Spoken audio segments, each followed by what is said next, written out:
Hey guys, welcome to Through the Bible Verse by Verse, a plain and simple study through the entire Bible, book by book, chapter by chapter, and verse by verse. We are in Leviticus chapter 17. Let's get right to it. Verse 17 says, the Lord spoke to Moses, speak to Aaron and his sons, and all the Israelites, and tell them. So the priests, Aaron then through the priest would tell the Israelites, this is what the Lord has commanded. Anyone from the house of Israel who slaughters an ox, sheep, or goat in the camp and slaughters it outside the camp, instead of bringing it to the entrance of the tent of the meeting and present it as a offering to the Lord before this tabernacle, that person will be considered guilty. He has shed blood and must be cut off from the people. So this is so the Israelites will bring to the Lord the sacrifice they have been offering in the open country. They are to bring them to the priest at the entrance of the tent of the meeting and offer them at the fellowship offering. The priest will then sprinkle the blood on the Lord's altar at the entrance to the tent of meeting, then burn the fat at the pleasing aroma to the Lord. They must no longer offer sacrifice to goat demons that they have prostituted themselves with. They will be permanent statute throughout all Israel. Now, the goat demon, I kind of dealt with this in the last study with the word Azazel, okay, Azazel, and so they could have used that term right here for that goat demon. They could have used that term, but the use of the word was just that. It was a use in pagan circles. Okay, but notice he said they were no longer to offer, which is interesting because the fact that he said they may no longer offer it does tell us they were offering it now. A lot of times the children of Israel would offer things. I mean, put it like this. What is stated oftentimes is not as public. In other words, the Bible in its purpose is God's message to us. Doesn't tell us everything all the time. And this is one of the good examples of it, that they were doing these things. And really, for the next 1,000 years, they're going to be plagued with these pagan practices. Notice he says, don't do it. He says, say to them, anyone from the house of Israel, from foreigners who live among them, and who offers a burnt offering or a sacrifice, but does not bring it to the entrance of the tent of the meeting to sacrifice to the Lord, that person must be cut off from the people. Anyone from the house of Israel, from the foreigners who live among them, who eats any blood, I will turn against that person who eats blood and cut him off from the people. Now, I'm going to get later to we're going to get later to the foreigners who live. People who were not the descendants of Abraham could live in Israel if they embraced the God of Abraham. Ruth is a great example of that. Rahab is a great example of that. They were foreign women, but yet became Israelites because they turned to God. Verse 11, for the life of the creature is in the blood, and I have appointed it to you to make atonement on the altar for your lives, since it is the lifeblood that makes atonement. So right there, lifeblood makes atonement. We see that again in the book of Hebrews. But also notice that man simply was not to eat of the blood. They were not to drink it. They were to drain it out. If you kill an animal, you was to completely drain the blood out. You are not to eat the blood, okay? If I was to, some of the steaks and pork that y'all eat, what they call it, rare, okay? Question mark here.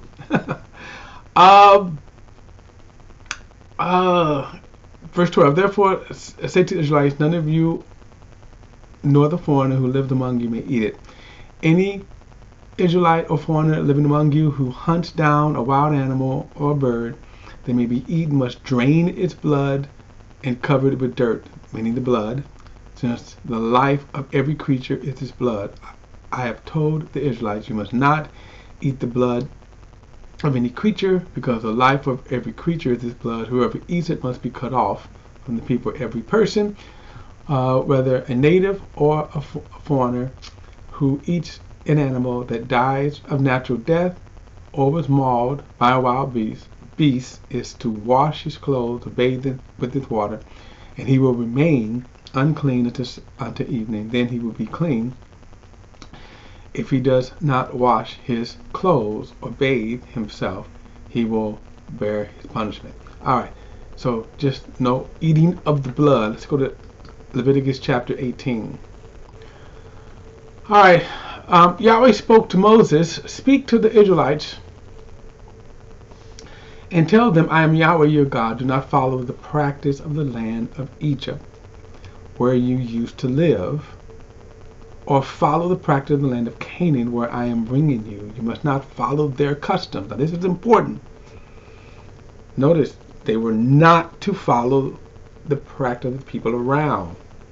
You are to practice my ordinances, and you are to keep my statutes by following them. I am Yahweh your God. Keep my statutes and ordinances.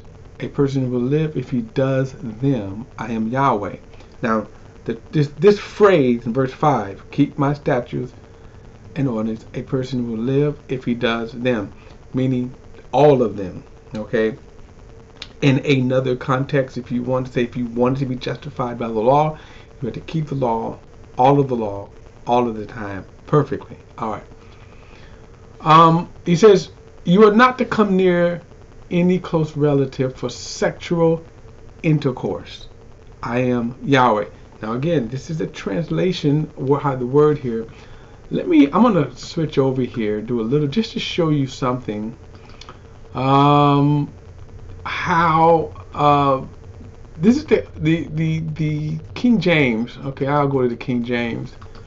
But I want you to see how the King James says this. And many of you may be a New King James, and then I think American Standard Translation. Verse 6 says, none of you shall approach to any of his near kin, and that's going to be to him, to uncover their nakedness. Okay, so none of you to approach to near kin to uncover their nakedness. And then he says, the nakedness of their father, the nakedness of your mother, shalt thou not uncover. She is your mother. Thou shalt not uncover her nakedness. Now this was Old English, and some of the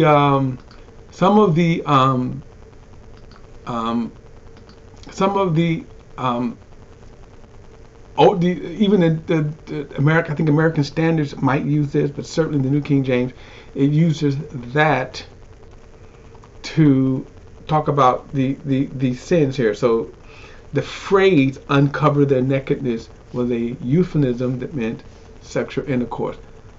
Now, of course, my study is the Holman Christian Standard, so he's using what the translation is, sexual intercourse, plain and simple. Okay. All right. You are not to come near to any close relative. Now he's going to define with this what close relatives are. For sexual intercourse, I am Yahweh. You are not to shame your father by having sex with your mother. She is your mother. You must not have sexual intercourse with her. You are not to have sex with your father's wife. It is a shame for your father. You are not to have sexual intercourse with your sister either, your father's daughter or your mother, whether born at home or born elsewhere. You are not to have sex with her. You are not to have sexual intercourse with your son's daughter or your daughter's daughter, because it will shame your family. You are not to have sexual intercourse with your father's wife's daughter, who is adopted by your father. She is your daughter. Interesting phrase there, adoption, if you are adopted. And then you can also see the term blended family that's involved with this as well. In other words, if your father marries a woman and then that woman has children, and vice versa. If a woman marries a man, he has children, this becomes the near kin close relative. He's defining what close relative are. The sexual relationships, the emotional relationships are off limits. Okay. We'll leave off. Verse 12. You are to not have sexual intercourse with your father's sister. She is your father's close relative. You are not to have sexual intercourse with your mother's sister, so she is your mother's close relative. You are not to shame your father's brother by coming near his wife to have sexual intercourse. She is your aunt. You are not to have sexual intercourse with your daughter-in-law. She is your son's wife. You are not to have sex with her. You are not to have sexual intercourse with your brother's wife. It will shame your brother. You are not to have sexual intercourse with a woman and her daughter. You are not to marry her son's daughter or her daughter's daughter. Now notice this, you're not to even marry them. So even if your son or this relative was to die, he said, notice this, you're not to marry her or marry them. You're not to marry her son's daughter-in-law or her daughter's daughter and have sex with her. They are close relatives. It is depraved. You're not to marry a woman as a rival to her sister and have sexual intercourse with her during her sister's lifetime. I can't help but think that he is referring to Leah and Rachel. At least they set the kind of standard of what not to do. Of course, marriage to two was not God's design in the first place.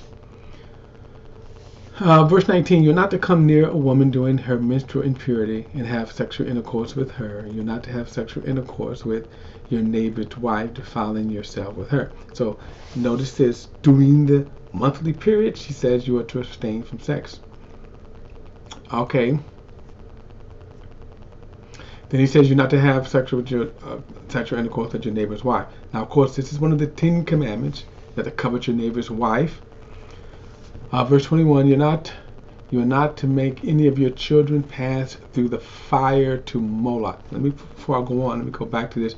Right here, you kind of see again, what is defined as close relatives. And some of our laws follow through that. Okay? And cousins is not necessarily in here. Think about that, cousin. So your first, what is considered a cousin. At least he doesn't deal with that in this particular verse here. But for sure, he defined a close relative. All right. Verse 21 says, "You are not to make any of your children pass through the fire to Moloch." Now, what they would do, these pagan nations in which they were going, the very nations that they were going, they were so depravity. We haven't grasped the depravity of the nations around Israel at the time. So when people ask, well, why did God destroy them? We don't grasp this, but they were very depraved. And one of the things they were doing as part of their worship to Moloch, I knew she was going to do this.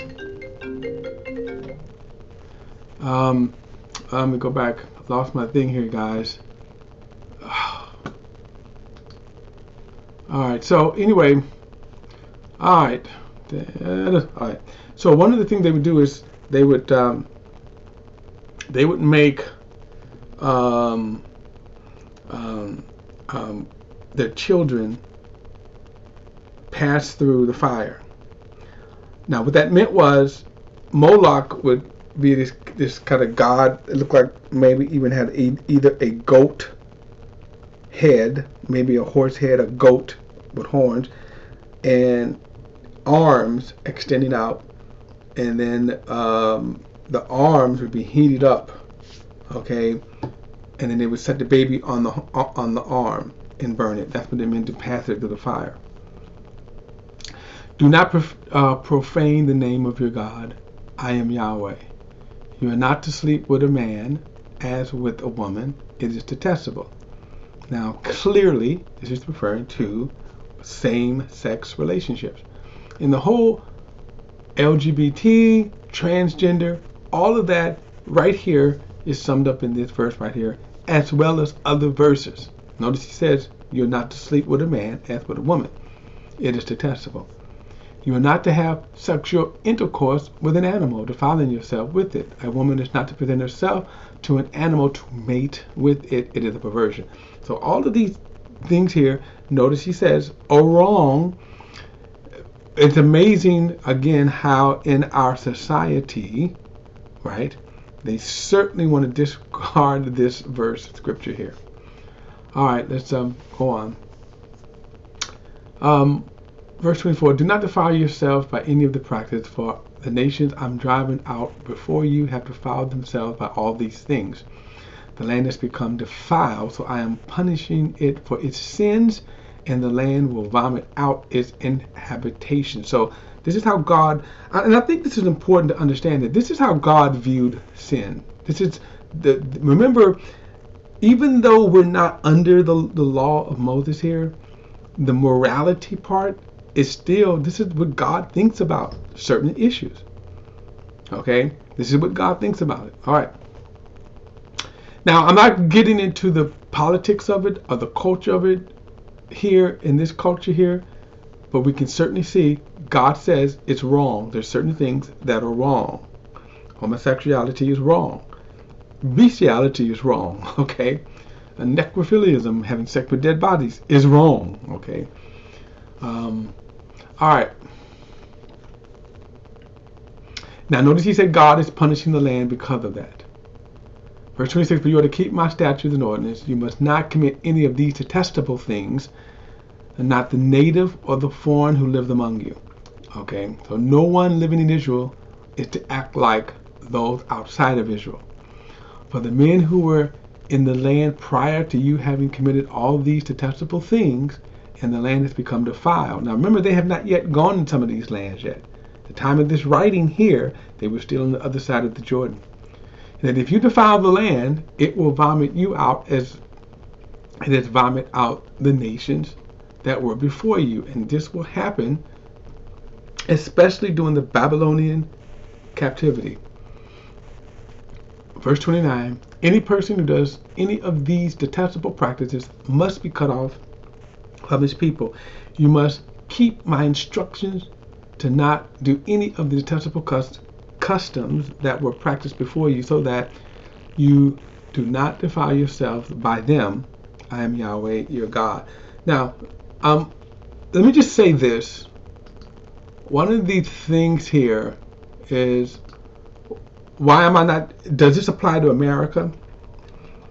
It doesn't apply to America. And the problem with Christians who try to make laws concerning this, remember, this was laws restricted to Israel. God did not give these laws to the world.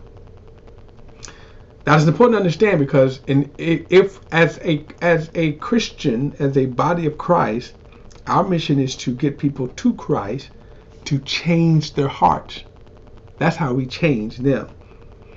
You can enact all of the laws you want, and by the way, to date, we have, and yet you see people reverting back to their sin nature. What has to change in people is the sin nature. Their hearts have to change. Even Israel did not keep these laws. They fell under God's judgment, and in some cases, they did even worse. They sinned even worse than the nations around them. And the reason why we know now, as we move through what is called progressive revelation, we now know you cannot just change laws and say, now the nation is going to be okay. People have to change, and only the sacrifice of Christ can change a person's heart. All right, so what this does tell us, it gives us the standard of righteousness, the standard of morality. So we kind of have this as a guide, as a standard. We know that these practices were wrong. All right, guys, chapter 19 in the next study. I'll see you then.